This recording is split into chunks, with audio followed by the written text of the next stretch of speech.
Одним из самых опасных заболеваний, которое является наследием чумы и сифилиса, считается проказа и оспа. В Ветхом Завете Библии проказа обозначала физическую и нравственную нечистоту и наказание за грех. Страдающие были вынуждены жить в изоляции и носить специальную одежду, чтобы визуально информировать других о своем присутствии.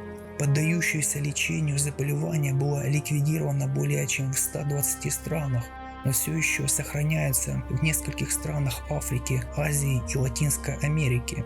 Оспа известна докторам с древних времен. Это высокозаразная инфекция со смертельностью более 40%. Если удавалось выжить, то скорее всего такой пострадавший терял зрение и покрывался шрамами от язв на всю жизнь. Согласно летописям, первые эпидемии оспы были зафиксированы в Азии в период с 4 по 8 век нашей эры. Отсутствие знаний о болезни привели к плачевным последствиям. Население Китая и Кореи уменьшилось на четверть, а Япония на 40%. Установлено, что оспа считается самая опасная болезнь для королей и императоров. В разное время от нее скончались королева Англии Мария II, предводитель ацтеков Куатлаук, король Франции Людовик XV и 3 японских императора.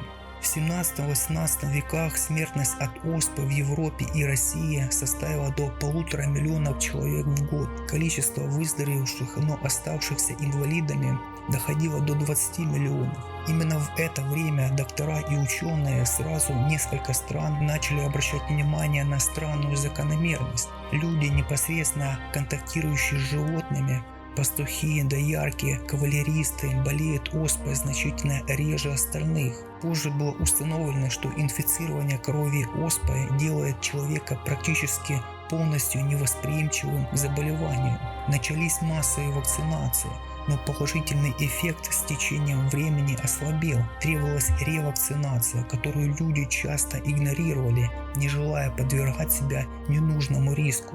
В 1928 году из-за повсеместных вакцинаций оспа перестала угрожать человечеству.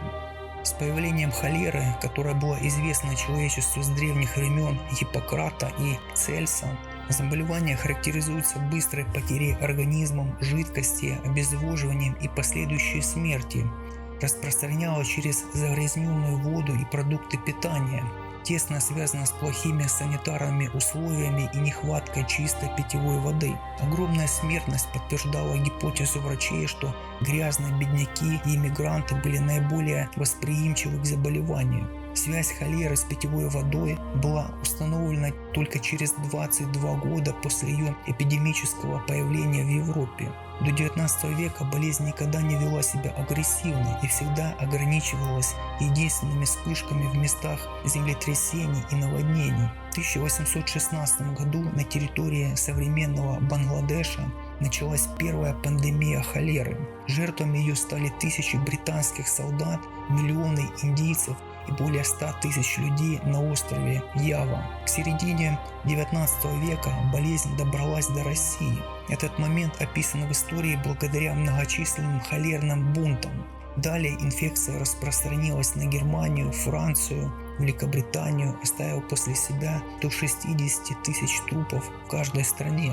Далее холера перебралась за океан и убила более 250 тысяч человек в США и Канаде. К 1860 году уже почти исчезнувшая зараза появилась вновь. В России от нее умерло около 1 миллиона человек. Лечение холеры заключается в борьбе с обезвоживанием и потерей организмом жизненно важных элементов, а также в применении самых простых антибиотиков, стойкости к которым вирус так и не выработал. Последний раз пандемия холеры была объявлена в 1962 году, хотя единственные случаи и очаговые вспышки заболевания фиксируются до сих пор в бедных и развивающихся странах.